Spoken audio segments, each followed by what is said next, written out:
দর্শক, ঈদ জামাতের খবর জানাতে যুক্ত হচ্ছেন সহকর্মীরা। শুরুতে যাচ্ছে সহকর্মী জুবায়ের সানির কাছে। তিনি রয়েছেন জাতীয় ঈদগাহ ময়দানে। জুবায়ের সানি, ঈদ মোবারক আপনাকে। জাতীয় ঈদগাহতে তো সকাল 8:30টার সময় জামাত শুরু হওয়ার কথা, সবাইকে আসতে শুরু করেছেন কিনা?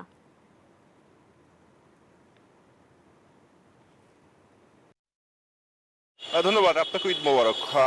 ইতিমধ্যে কিন্তু দেখতে পাচ্ছেন আমার পিছনে তো শুরু করেছেন, যেটি বলা হচ্ছে যে জাতীয় ঈদগাহ এবার 35,000 মুসল্লি তারা ঈদের জামাত আদায় করতে পারবেন এবং তাদের সঙ্গে কিন্তু ঈদের জামাত আদায় করবেন উপদেষ্টা ডক্টর মোহাম্মদ ইউনূস এবং সেই সঙ্গে উপদেষ্টা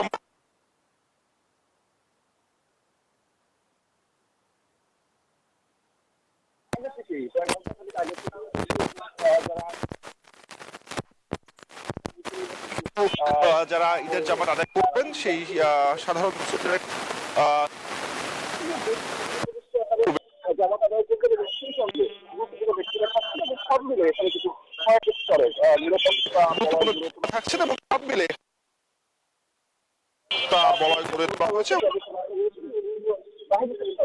সেক্ষেত্রে যারা ঈদগাহ প্রবেশ করছেন তারা কিন্তু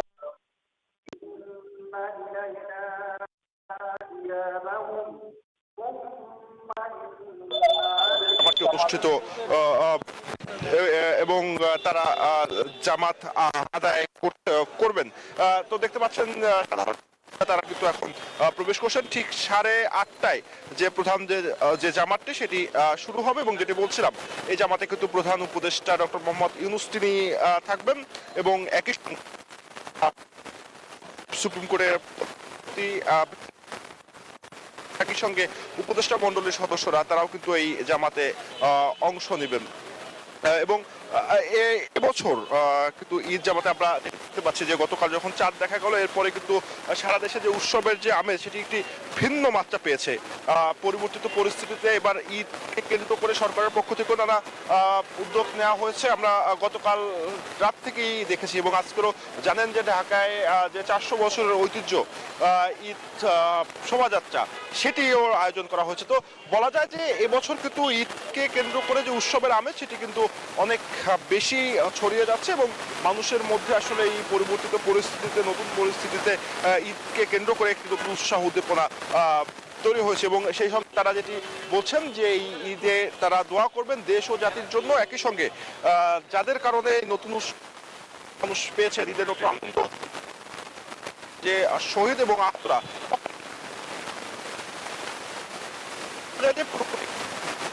এবং যেটি বলছিলাম যে এই জাতীয় ঈদগাহকে কেন্দ্র করে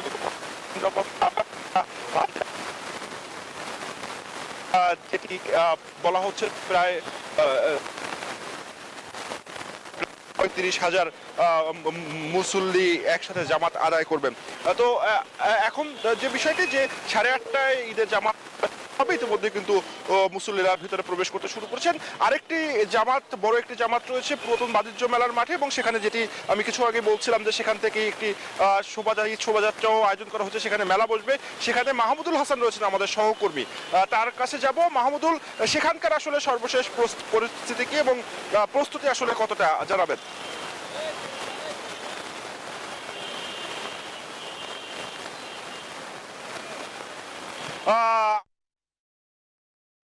মাহমুদুলের সঙ্গে সংযুক্তি আমরা করতে পারছি না। এখন বাইতুল মোকাররম ঈদের জামাত চলছে, আমরা সরাসরি সেই ঈদের জামাতে যেতে চাই।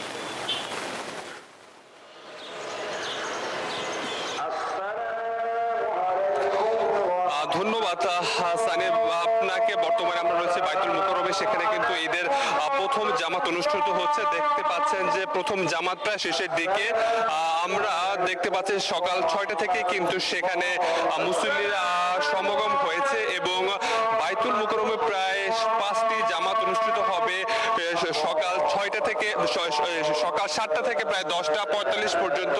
আপনি দেখতে পারলেন যে এই মাত্র কিন্তু সকালের যে জামাত সেটা কিন্তু বান্ডেল থাকলে প্রতি সেনমানিতে টাকা বাঁচবে।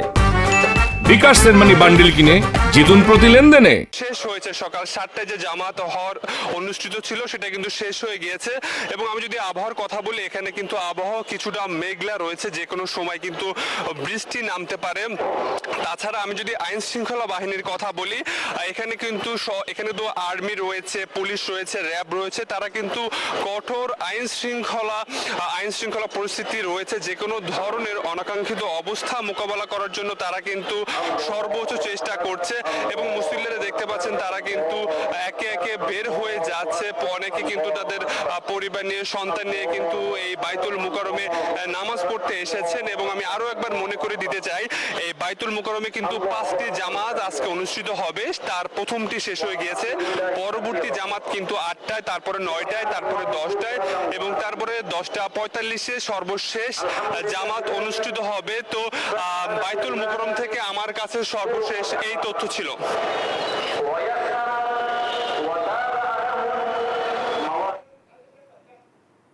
আবির, ধন্যবাদ আপনাকে। দর্শক, জাতীয় মসজিদ বাইতুল মোকাররম থেকে যুক্ত ছিলেন আমাদের সহকর্মী আবির হোসেন। দর্শক, এবারে আমরা বাণিজ্য মেলার মাঠে যাব। সেখানে রয়েছেন আমাদের সহকর্মী মাহমুদ হাসান। মাহমুদ হাসানের সঙ্গে যুক্ত হচ্ছে। মাহমুদ, ঈদের জামাত শুরু হওয়ার কথা সকাল 8:30টায়, সবাই আসতে শুরু করেছেন কিনা সেটি জানাবেন, আর আপনাকে ঈদ মোবারক।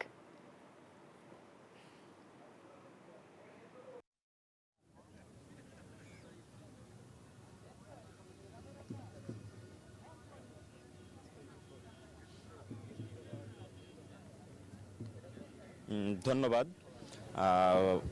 পবিত্র ঈদ উল ফিতরের শুভেচ্ছা, ঈদ মোবারক।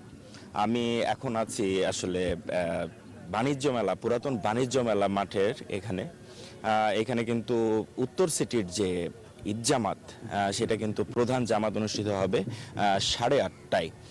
তো 8:30টায় ঈদ জামাতকে কেন্দ্র করে ইতিমধ্যেই আমরা কিন্তু আসার পর থেকে যেটা লক্ষ্য করেছি যে এখানে কিন্তু প্রস্তুতি একেবারে সম্পূর্ণ করা হয়েছে এবং মুসল্লিরা কিন্তু আসতে শুরু করেছেন পরিবার পরিজন নিয়ে। আর এইখানে যে বিষয়গুলো আমরা লক্ষ্য করেছি সেটা হচ্ছে যে এইখানে অন্তত আমাদেরকে যেটা জানানো হয়েছে যে প্রায় লক্ষাধিক মুসল্লি একসাথে ঈদের জামাতে অংশগ্রহণ করতে পারবেন। আর এইখানকার পরিবেশের বিষয়টা যেটা হচ্ছে আজকে এমনিতে মেঘলা আবহাওয়া, যে কোনো সময় বৃষ্টি নামতে পারে, তবে আসলে এখন পর্যন্ত সেই সম্ভাবনা আমরা দেখছি না। আর প্রশাসনিক তৎপরতার বিষয়গুলো যদি বলতে হয় তাহলে এখানে কিন্তু কয়েক স্তরের নিরাপত্তা ব্যবস্থা নেওয়া হয়েছে, যেমন পুলিশ, র্যাব, সেনাবাহিনী সহ বিএনসিসির কিছু কর্মীরা আমরা দেখলাম। তারা কিন্তু সকাল থেকে এসে বিভিন্ন পয়েন্টে অবস্থান নিয়েছেন এবং ঈদ জামাত নির্বিঘ্ন করতে তাদের সম্পূর্ণ কিন্তু প্রস্তুতি তারা নিয়ে রেখেছেন। আর এই জায়গাতে আপনার যে পরিবেশটা আসলে সব মিলিয়ে যে এখানে একটা নতুন মাত্রা দিতে যাচ্ছে, যে ঈদের নামাজের পরে আসলে ঈদ র্যালি বা ঈদের মিছিল, যেটা এই চিনমতি সম্মেলন থেকে শুরু হয়ে যাবে মানিক মিয়া এভিনিউ এবং মানিক মিয়া এভিনিউ এর সংসদ ভবনের দক্ষিণ প্লাজায় যে এটা শেষ হবে এবং সেখানে সকাল 10টায় অনুষ্ঠিত হবে সাংস্কৃতিক অনুষ্ঠান। তো আসলে 5 আগস্ট পরবর্তী যে বিষয়টা, তারপরে কিন্তু এই নতুন একটা অভিজ্ঞতার সাক্ষী হতে যাচ্ছে এই নগরবাসী, আর সেটা ডিএনসিসি অর্থাৎ ঢাকা উত্তর সিটি কর্পোরেশনের উদ্যোগে কিন্তু এই আয়োজন। এবং তারা আমাদেরকে যেটা জানিয়েছেন, ডিএনসিসির প্রশাসক যিনি জানিয়েছেন যে আসলে ঈদের নামাজ নির্বিঘ্ন করতে এবং ঈদের মুসল্লিদের যাতায়াত এবং সব রকম সুবিধা দিতে তারা সব রকম প্রস্তুতি নিয়ে রেখেছেন ইতিমধ্যে, এবং কোনো ধরনের অসুবিধা যেন না হয় তার জন্য কয়েক স্তরের নিরাপত্তা ব্যবস্থা নেওয়া হয়েছে। আসলে সব কিছু মিলিয়ে যে বিষয়টা, সেটা এখানকার পরিবেশ, নামাজের পরিবেশ এবং সব কিছু একেবারে অনুকূল পরিবেশ এবং আবহাওয়ার অবস্থাও মোটামুটি অনুকূলেই আছে। তাপমাত্রা নেই, তবে মেঘলা আবহাওয়া, যে কোনো সময় বৃষ্টি নামার একটা সম্ভাবনা আছে। ইতিমধ্যে কিন্তু ঈদগাহ মাঠে কিন্তু মুসল্লিরা সমাগত হয়েছেন এবং তারা কিন্তু কুশল বিনিময় করছেন নামাজের আগেই এবং পরিবার পরিজনের সাথে ছবি তুলছেন। আর অনেকে প্যান্ডেলের ভিতরে যে বসেছেন যেখানে আসলে নামাজ অনুষ্ঠিত হবে এবং কিছুক্ষণের মধ্যেই আসলে এই প্রধান জামাত ঢাকা উত্তর সিটির যে আসলে প্রধান জামাত সেটি কিন্তু অনুষ্ঠিত হবে। তো সবকিছু মিলিয়ে এইখানে যে বিষয়টা সেটা হচ্ছে যে পরিবেশ এবং নামাজের ব্যবস্থার জন্য যা যা প্রয়োজনীয় সেই সব কিছুই ব্যবস্থা নিয়েছেন ঢাকা উত্তর সিটি কর্পোরেশন এবং এই ঈদ জামাত নির্বিঘ্ন হবে এমনটা আশাবাদী আমরাও। তো পুরাতন বাণিজ্য মেলা মাঠ থেকে ঈদ জামাতের এই ছিল আমার কাছে সর্বশেষ। যাচ্ছি স্টুডিওতে। মাহমুদ, ধন্যবাদ আপনাকে।